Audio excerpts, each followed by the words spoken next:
የመጀመሪያይቱ የሐዋርያው የጳውሎስ መልእክት ወደ ቆሮንቶስ ሰዎች ምዕራፍ 11። እኔ ክርስቶስን እንደምመስል እኔን ምሰሉ። ወንድሞች ሆይ በሁሉ ስለምታስቡኝና አሳልፌ እንደሰጠኋችሁ ወግን ፈጽማችሁ ስለያዛችሁ አመሰግናችኋለሁ። ነገር ግን የወንድ ሁሉ ራስ ክርስቶስ፣ የሴትም ራስ ወንድ፣ የክርስቶስም ራስ እግዚአብሔር እንደሆነ ልታውቁ እወዳለሁ። ራሱን ተከናንቦ የሚጸልይ ወይም ትንቢት የሚናገር ወንድ ሁሉ ራሱን ያዋርዳል። ራሷን ሳትሸፍን ግን የምትጸልይ ወይም ትንቢት የምትናገር ሴት ሁሉ ራሷን ታዋርዳለች፣ እንደ ተላጨች ያህል አንድ ነውና። ሴትም ራሷን ባትሸፍን ጠጉሯን ደግሞ ትቆረጥ።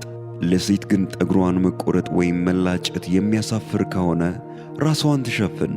ወንድ የእግዚአብሔር ምሳሌና ክብር ስለሆነ ራሱን መከናነብ አይገባውም። ሴት ግን የወንድ ክብር ናት። ሴት ከወንድ ናት እንጂ ወንድ ከሴት አይደለምና። ሴት ስለ ወንድ ተፈጠረች እንጂ ወንድ ስለ ሴት አልተፈጠረምና።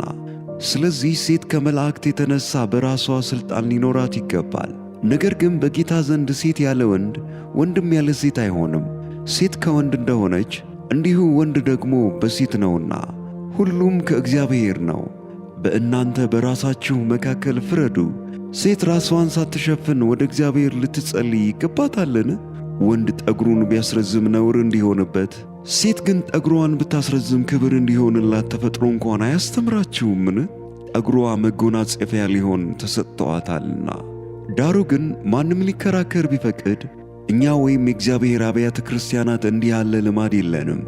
ነገር ግን በምትሰበሰቡበት ጊዜ ለሚከፋ እንጂ ለሚሻል ስላልሆነ ይህን ትእዛዝ ስሰጥ የማመሰግናችሁ አይደለም። በመጀመሪያ ወደ ማኅበር ስትሰበሰቡ በመካከላችሁ መለያየት እንዳለ እሰማለሁና፣ በአንድ በኩልም አምናለሁ። በእናንተ ዘንድ የተፈተኑት እንዲገለጡ በመካከላችሁ ወገኖች ደግሞ ሊሆኑ ግድ ነውና። እንግዲህ አብራችሁ ስትሰበሰቡ የምትበሉት የጌታ እራት አይደለም።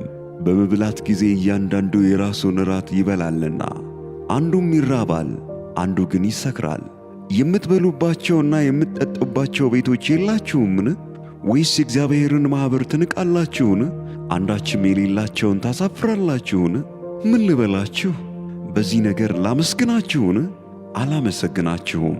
ለእናንተ ደግሞ አሳልፌ የሰጠሁትን እኔ ከጌታ ተቀብያለሁና። ጌታ ኢየሱስ አልፎ በተሰጠባት በዚያች ሌሊት እንጀራን አንስቶ አመሰገነ፣ ቆርሶም እንካችሁ ብሉ፣ ይህ ስለ እናንተ የሚሆን ሥጋዬ ነው፣ ይህን ለመታሰቢያዬ አድርጉት አለ። እንደዚሁ ከእራት በኋላ ጽዋውን ደግሞ አንስቶ ይህ ጽዋ በደሜ የሚሆን አዲስ ኪዳን ነው፣ በጠጣችሁት ጊዜ ሁሉ ይህን ለመታሰቢያዬ አድርጉት አለ።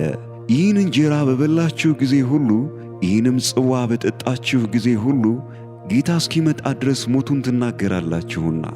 ስለዚህ ሳይገባው ይህን እንጀራ የበላ ወይም የጌታን ጽዋ የጠጣ ሁሉ የጌታ ሥጋና ደም ዕዳ አለበት።